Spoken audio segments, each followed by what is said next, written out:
नमस्कार, मैं रविश कुमार। भूकंप से दिल्ली जितनी नहीं हिली, उससे ज़्यादा एक पोस्टर से हिल गई है। अगर ऐसा है तो मदर ऑफ डेमोक्रेसी के लिए डांस का दिन है, क्योंकि इस मदर को अब विपक्ष पसंद नहीं है। ये वही करती है जो फादर ऑफ पावर का इशारा होता है। क्या आम आदमी पार्टी का यह आरोप सही है कि मोदी हटाओ देश बचाओ पोस्टर लगाने के कारण एफआईआर हुई है और लोगों की गिरफ्तारियां हुई हैं, पोस्टर हटाए गए हैं? या पुलिस का कहना सही है कि पोस्टर में प्रिंटिंग प्रेस की पूरी जानकारी नहीं थी, इसलिए एफआईआर हुई है? पुलिस और जांच एजेंसियां हमेशा सही काम करती हैं, कम से कम उनके हर बयान से ऐसा ही लगता है।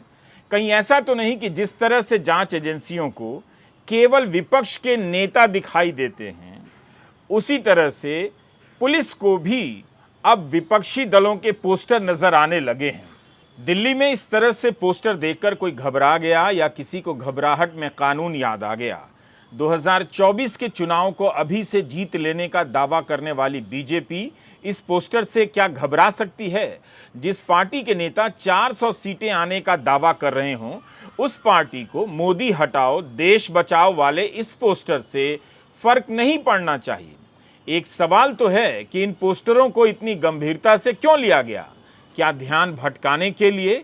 अगर कानून का पालन इसी तरह से अक्षरशः किया जाना है, तब तो अदानी समूह पर जो आरोप लग रहे हैं उसकी जांच की रिपोर्ट अब तक आ जानी चाहिए थी।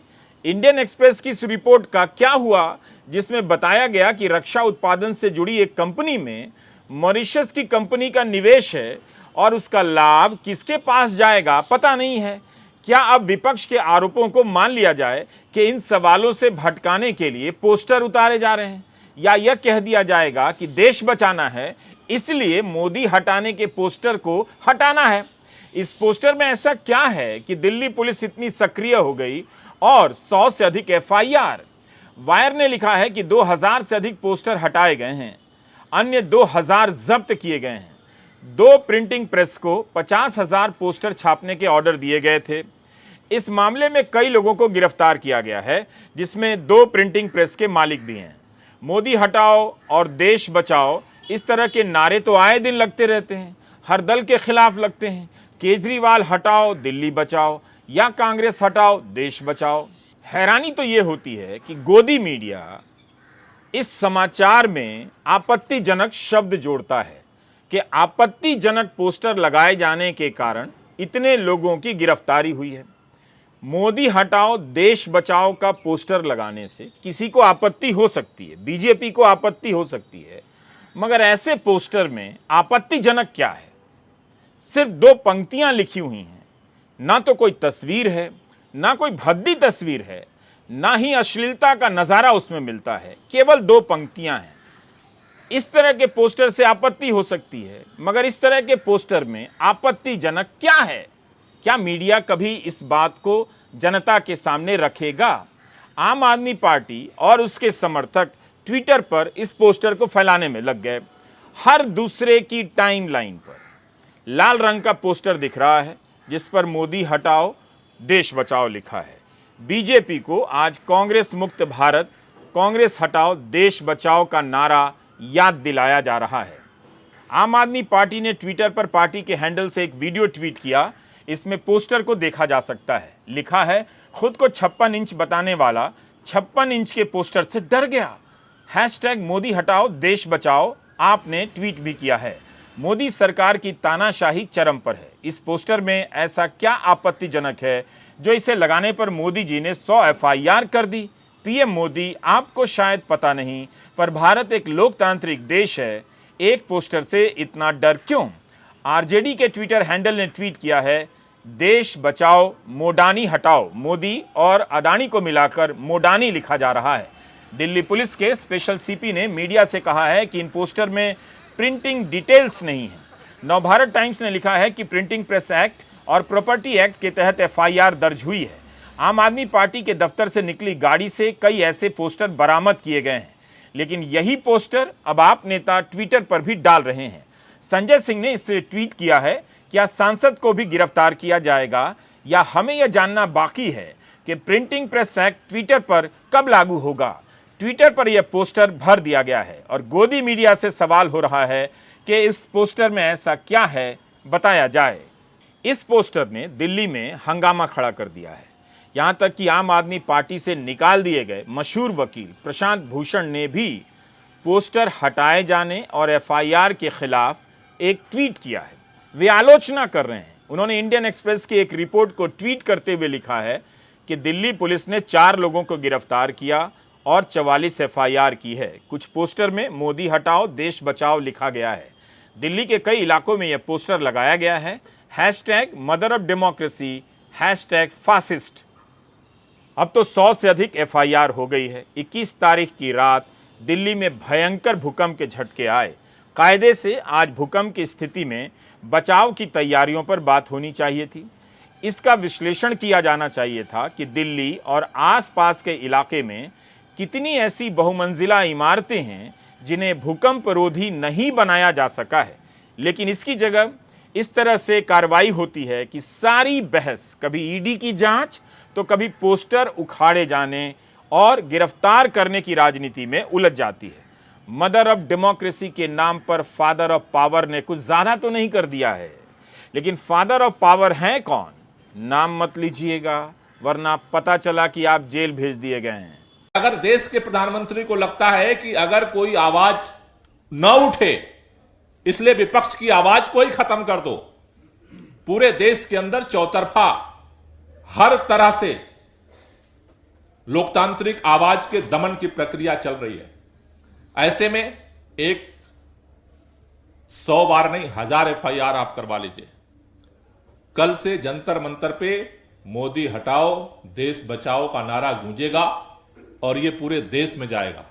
आपको जितनी एफआईआर करानी है, जितने आपके मुकदमे करने हैं, जितनी गिरफ्तारी करना है, आप करवा लीजिए।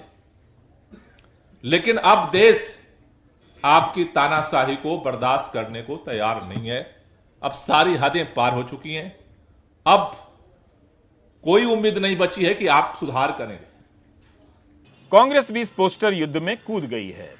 पार्टी ने ट्वीट किया है कि माननीय प्रधानमंत्री श्री नरेंद्र मोदी जी के खिलाफ ये आपत्तिजनक पोस्टर लगाए गए। पोस्टर लगाने की वजह से कई लोग गिरफ्तार हैं। कृपया ऐसे पोस्टर न लगाएं, जनहित में जारी। कभी पोस्टर को लेकर तो कभी ट्वीट को लेकर राजनीतिक दल एक दूसरे से भिड़ जा रहे हैं। पहली बार नहीं हुआ है जब पोस्टर लगाने पर गिरफ्तारियां हुई हैं। यह तो दिल्ली वालों को तय करना है कि इन सब का असर क्या हो रहा है। क्या इसका असर यह हो रहा है कि दिल्ली में सारे पोस्टर नियम कानून के तहत ही लगाए जा रहे हैं? जैसे 5 मार्च की यह खबर देखिए। मनीष सिसोदिया के समर्थन में पोस्टर लगाने पर दिल्ली सरकार के स्कूल मैनेजमेंट कमेटी एसएमसी की कन्वेनर के खिलाफ मामला दर्ज हो गया। दिल्ली सरकार के एक स्कूल के मुख्य द्वार पर पोस्टर लगा था। एक वरिष्ठ पुलिस अधिकारी ने कहा कि शास्त्री पार्क पुलिस स्टेशन में दिल्ली सार्वजनिक संपत्ति विरूपण अधिनियम की धारा 3 के तहत एफआईआर दर्ज की गई है। एफआईआर में कहा गया है कि प्रिंसिपल जो स्कूल भवन की प्रभारी हैं, उन्होंने स्कूल से डेस्क प्रदान किए जिनका इस्तेमाल सिसोदिया के प्रति समर्थन दिखाने वाले पोस्टर लगाने के लिए किया गया। भाजपा ने गुरुवार को दावा किया कि दिल्ली सरकार ने गिरफ्तार नेता के समर्थन में रैली करने के लिए सरकारी स्कूलों में I love Manish Sisodia desk की स्थापना की है, जिसे आप सरकार ने खारिज कर दिया। मैंने ये हिस्सा मीडिया की रिपोर्ट से पढ़ा है। 2021 की एक बात बताता हूं। जब दिल्ली में पोस्टर लगा दिए गए, मोदी जी हमारे बच्चों की वैक्सीन विदेश क्यों भेज दिए गए, तब कई लोगों को गिरफ्तार कर लिया गया। मीडिया रिपोर्ट के अनुसार उनमें ऑटो चालक थे, दिहाड़ी मजदूर थे। ऐसे लोग गिरफ्तार किए गए। उसी समय गोवा से अखबारों में खबर छप रही थी कि गोवा मेडिकल कॉलेज में कथित रूप से ऑक्सीजन की कमी के कारण 80 से अधिक लोग मर गए। इसके लिए कोई गिरफ्तार नहीं हुआ, मगर दिल्ली में पोस्टर लगाने के जुर्म में उस वक्त 25 लोगों को जेल भेज दिया गया। तब दिल्ली पुलिस ने 25 एफआईआर की थी। उस साल इंडियन एक्सप्रेस में गिरफ्तार हुए लोगों का पूरा ब्यौरा छपा था। जिन्हें साल भर से काम नहीं मिला, वही लोग थे जिन्होंने कुछ पैसे के कारण पोस्टर लगाने का काम स्वीकार किया था और जेल भेज दिए गए। माना जा रहा था कि ये पोस्टर आम आदमी पार्टी की तरफ से लगाए गए हैं, लेकिन जब तक आम आदमी पार्टी सक्रिय होती, कांग्रेस के तमाम नेताओं ने इसे ट्वीट करना शुरू कर दिया और चुनौती देने लगे कि हमें भी गिरफ्तार करो। राहुल गांधी, प्रियंका गांधी, जयराम रमेश और पवन खेड़ा ने भी ट्वीट किया और बयान दिया। कई नेताओं ने इस पोस्टर को अपनी प्रोफाइल पिक्चर बना ली। बहुत सारे आम नागरिकों और अन्य पार्टियों ने भी इसे ट्वीट किया कि हमें भी गिरफ्तार कर लो। उस समय आम आदमी पार्टी ने विदेशों में टीका भेजने को लेकर सवाल उठाए थे और प्रधानमंत्री को पत्र तक लिख दिया था। दूसरे दल भी यही सवाल करने लगे थे। तो आपको एक पूरा पैटर्न नजर आ रहा है। हमने पुरानी खबरों को खंगाला कि क्या वाकई पुलिस ने कानून के तहत इन पोस्टरों को उखाड़ा है, पोस्टर लगाने वालों के खिलाफ कार्रवाई की है। 10 मार्च 2023 की द हिंदू में एक रिपोर्ट छपी है। दिल्ली में कानून लागू है, Delhi prevention of defacement of property act 2007। Hindu के लिए समृद्धि तिवारी ने अपनी रिपोर्ट में लिखा है कि इसके तहत 2020 से राजधानी दिल्ली में 1400 मामले दर्ज किए गए हैं। 940 लोगों को पोस्टर लगाकर सार्वजनिक संपत्तियों को गंदा करने के कथित आरोप में गिरफ्तार किया गया।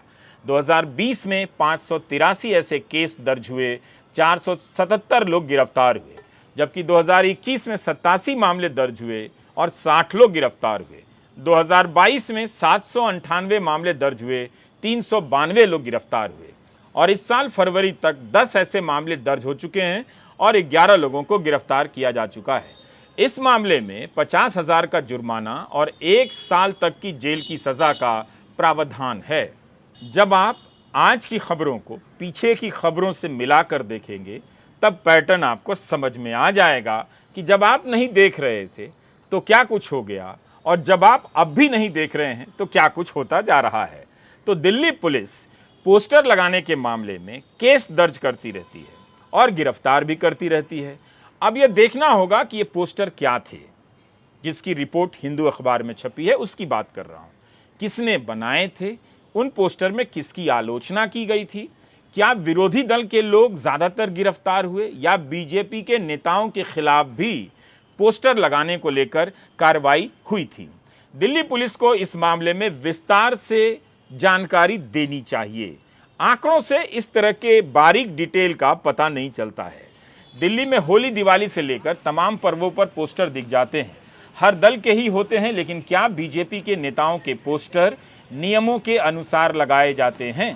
पुलिस को बताना चाहिए कि इन सब पोस्टरों के लगाने में किसी नियम का उल्लंघन तो नहीं हुआ, ताकि किसी को कोई संदेह न रहे। क्या ये सभी पोस्टर तय स्थान पर ही लगाए गए हैं? इन सवालों के जवाब बहुत जरूरी हैं, ताकि यह धारणा मजबूत ना हो कि बीजेपी को कहीं भी पोस्टर लगाने की छूट है मगर विपक्ष को नहीं है। पोस्टर हटाना विपक्ष को निशाना बनाने का बहाना नहीं होना चाहिए। दिल्ली पुलिस का कहना है कि प्रिंटिंग प्रेस कानून के उल्लंघन के कारण मामले दर्ज किए गए हैं। तब ऐसे में उसकी जवाबदेही और बढ़ जाती है कि वह बताए कि बीजेपी भी इस कानून से ऊपर नहीं है। 28 सितंबर 2012 को फरीदाबाद में कांग्रेस हटाओ देश बचाओ रैली हुई। इस रैली में तब नरेंद्र मोदी, लाल कृष्ण आडवाणी और राजनाथ सिंह भी शामिल हुए। तब तो होर्डिंग पोस्टर सब लगे। आज सोशल मीडिया पर बीजेपी का पुराना ट्वीट साझा किया जा रहा है। जब पार्टी ट्वीट किया करती थी कांग्रेस हटाओ देश बचाओ। उम्मीद है बीजेपी को इससे ऐतराज नहीं होगा कि पोस्टर में मोदी हटाओ देश बचाओ लिखा है। केवल इसी से ऐतराज होगा कि प्रिंटर का नाम नहीं लिखा है। बीजेपी के प्रवक्ता हरीश खुराना का कहना है कि बिना नाम के पोस्टर लगाते हैं और जब पकड़े जाते हैं तब चिल्लाते हैं लोकतंत्र खतरे में है। अगर ऐसा है तब आम आदमी पार्टी को बताना चाहिए कि उसने बिना नाम वाले पोस्टर क्यों लगाए। आम आदमी पार्टी को अब नाम के साथ, प्रिंटर के डिटेल के साथ नए पोस्टर लगाने चाहिए, ताकि पुलिस कार्रवाई ना करे और बीजेपी के लोगों को भी उदार होने का मौका मिले।